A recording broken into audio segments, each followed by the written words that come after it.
आज से मुख्यमंत्री रहे हैं, यशस्वी मुख्यमंत्री रहे हैं। राज्य के लिए उन्होंने बहुत अच्छा काम किया है, सुशासन लाया है, सब किया उन्होंने।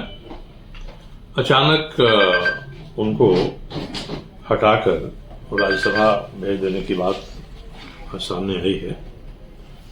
तो अब भाजपा जदयू की सरकार चल रही है, ये दोनों मिलके जो निर्णय करें अपनी सरकार चलाने के लिए वो दोनों सक्षम हैं। मगर नीतीश कुमार जैसे व्यक्ति को जिस तरीके से मुख्यमंत्री पद से किनारे करके राज्यसभा भेज दिया गया है, लगता है एक शेल्टर में भेज दिया गया उनको, तो ये तरीका नहीं जचता है। ये लगता नहीं है कि निर्णय सामान्य तरीके से हुआ है। पिछले 2 दिन के भीतर जैसी गतिविधियां दिल्ली से पटना तक चलती रही हैं, उससे यही लगता है कि एक स्कीम के तहत, एक डिजाइन के तहत ये किया गया है, जिसकी कोई जरूरत नहीं थी। जब नीतीश कुमार खुद ही तैयार हैं कि जो भी तय होता है हम मानेंगे, तो इसकी कोई आवश्यकता नहीं थी। एक प्रतिष्ठित तरीके से जैसी उनकी छवि रही है, उस तरह से नीतीश कुमार जी को राज्यसभा भेजा गया होता, किसी को एतराज नहीं होता। इस तरीके से मेरे जैसे व्यक्ति जो अपने आप को उनका मित्र मानते हैं, नजदीकी मानते हैं, उनको भी धक्का लगा है। जनता दल के जो सामान्य कार्यकर्ता हैं उनके भी फोन आ रहे हैं। ये निर्णय पच नहीं रहा है किसी से। अचानक ये काम हमने कर दिया, तो मुझे उम्मीद है कि अब जो हो गया है उसको लोग स्वीकार करेंगे। स्वीकार करना एक कड़वा घूंट पीने जैसा है। राज्य में सरकारें आती जाती हैं, बनती हैं, बिगड़ती हैं, मगर जैसे कोई बड़ा पेड़ गिरता है ना, तो धरती पर धमक होती है।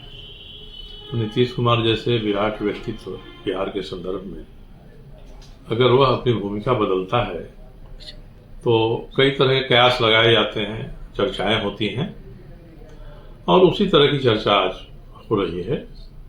ये निर्णय हमारे जैसे व्यक्ति को पच नहीं रहा है कि निर्णय इस तरीके से हुआ।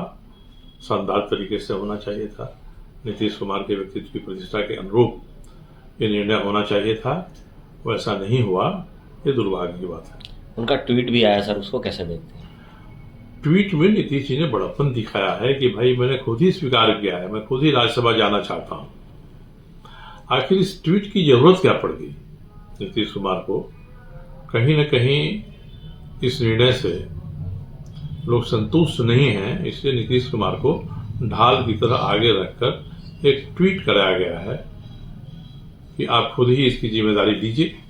वह नीतीश कुमार जी सबके नेता रहे हैं, कोई कभी भी उनकी व्यक्तिगत आकांक्षा नहीं रही है जिसके कारण से उन्होंने कुछ काम किया है। तो जब सबके नेता रहे हैं, बड़े नेता रहे हैं, तो उनके जो समर्थक हैं, उन समर्थक को भी उनसे कुछ उम्मीद है। और इस ट्वीट को लोग पसंद नहीं कर रहे हैं। ये मान रहे हैं कि जो घटना हुई है उसको ढकने तोपने का काम इस ट्वीट के माध्यम से हो रहा है। और मेरे जैसे बहुत सारे लोग हैं जो आहत हैं इससे, और पता नहीं बिहार के आगे की राजनीति पर इसका क्या प्रभाव पड़ेगा। नीतीश कुमार जी जिस तरह से बिहार को आगे ले गए हैं, वैसे ही आगे कोई सरकार बनेगी तो उनके निर्णयों को उसी रूप में लागू करेगी कि नहीं करेगी। उन्होंने शराबबंदी करने का बड़ा फैसला लिया था। राज्य के बड़े रिसोर्स संसाधन को बाध करके उन्होंने ये निर्णय लिया था। तो आगे आने वाली सरकार क्या करेगी? शराबबंदी को जारी रखेगी या राजस्व मिलेगा इससे, इसलिए इस निर्णय में परिवर्तन करेगी? तो देखना ही है। हम लोगों को कोई एतराज नहीं है कि भाजपा और जनता दल मिलके एक नई सरकार बनवा रहे हैं। हम लोगों को एतराज या तकलीफ इसी बात की है कि जिस तरीके से ये हो रहा है, वह तरीका नीतीश कुमार के व्यक्तित्व के अनुरूप नहीं है।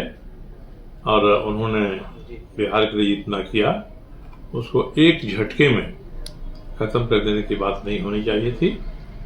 सामान्य रूप से होना चाहिए था। जैसे परिवर्तन होता है जब नीतीश कुमार खुद ही तैयार है, तो सामान्य तरीके से, गौरवशाली तरीके से परिवर्तन हो सकता था। अचानक धक्का मार के जैसे किया जाता है, उस तरह की स्थिति नहीं आने देना चाहिए था।